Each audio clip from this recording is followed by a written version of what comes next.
Do you ever see those funny looking baby videos where they just throw them in the water and let them swim up and lay on their backs while the instructor is snapping up at them? This may look a little funny, but it really is for a purpose. Today, I'm going to explain to you 3 points why learning how to swim at a young age, such as 4 to 6 months old, is so important. One of the leading causes of death in infants and toddlers is drowning. While it may sound morbid, it is true.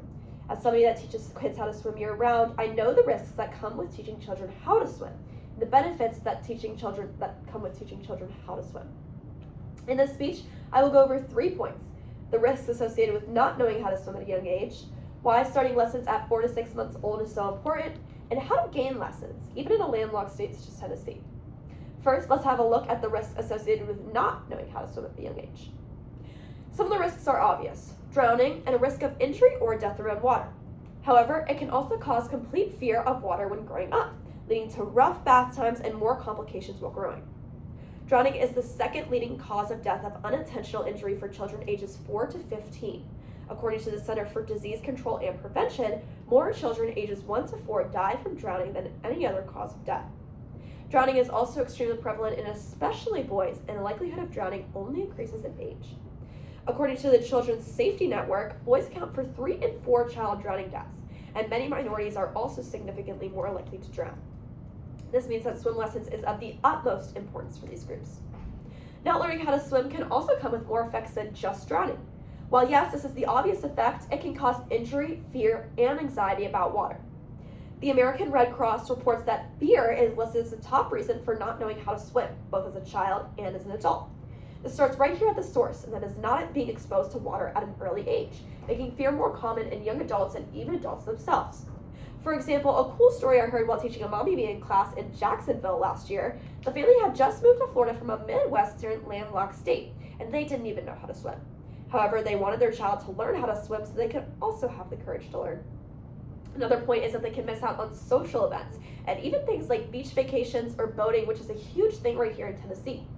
According to the National Drowning Prevention Association, a 2009 study found that swimming lessons can help children obviously learn how to swim, but it can also help them be comfortable in the water when they end up going on vacations and attend things like pool parties with friends. Many of the studies done have also proved that confidence in general has been raised just by knowing how to swim. While swim lessons at any age are beneficial, putting a child in the water at an early age has more benefits than you might think. Putting an infant in the water can raise benefits as a toddler, such as physical development and even cognitive development. Really, the most important benefit is confidence and safety awareness in the water. According to Healthline newsletter, getting used to the water at an early age can reduce the risk of drowning once they're around 2 to 4 months old.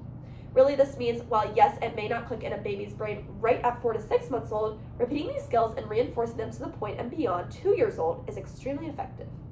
According to Goldfish Swim School, an award-winning swim school that teaches infants and toddlers, getting early swim lessons also improves muscle coordination and strength. This means that when an infant does repeated tasks such as kicking and pulling, and even things like turning around to find a wall in the pool, it reinforces those actions and strengthens life-saving skills. For example, one skill that we do at the facility is we have the infant turn around in the water and find the wall. Obviously, the parent helps them, but it reinforces that skill. Aside from physical advantages, cognitive advantages also come with learning how to swim as an infant. According to Kingston Swim, swim lessons use both the left and the right sides of the body, and this action also has shown to support brain development in a positive way. They go on to say the neural pathways stimulated during swimming can support cognitive growth as well. Also stemming from this, alternating limb movements used in swimming are also used in walking and crawling, making some infants earlier in this stage of life. Many parents have also reported it can help writing and even hand-eye coordination. According to the Australian Swim School, studies have shown that babies who participate in regular swim lessons often reach developmental milestones earlier than their peers.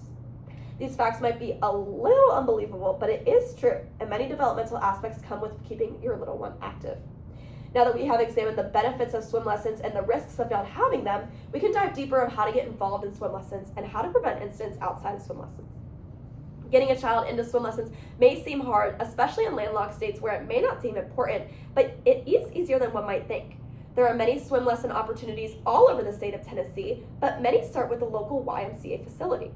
According to YMCA East Tennessee Knoxville website, they offer swim lessons for all ages, and all of the instructors are certified and focused on safety and skill. Almost all swim instructors at any swim class facility are required to be certified in many skills such as CPR and lifeguarding, and it makes putting a child in swim lessons less stressful, knowing that everyone there is certified and can protect your child in an efficient way. However, being careful out of swim lessons is also extremely important. Although long ago, a 1998 study supports the idea that gates and fences around pools, especially ones in backyards, significantly reduce drowning in children. This is just one way to prevent child drowning, and an effective one at that. Although this may not be possible around public or neighborhood pools, if having a backyard pool with a child, it may be necessary.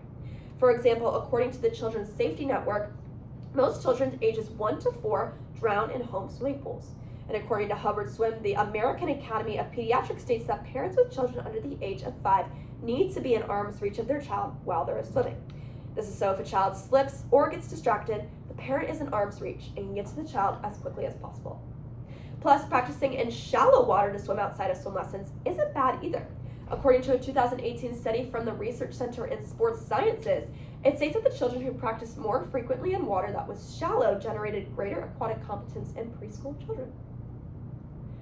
So, in conclusion, putting a child, especially an infant or a toddler, in swim lessons has more positive effects than just preventing drowning. I proved this today through 3 points. First, discussing the risks associated with not knowing how to swim at a young age. Second, I explained the benefits of teaching a child how to swim at a young age. And third, finally, I explained how to be involved in putting a child in swim lessons. So, when you see another one of those silly looking videos with a swim instructor snapping up with the baby on their backs, know that was for a purpose, and if they're actually doing really well if they can float on their backs by themselves. Thank you.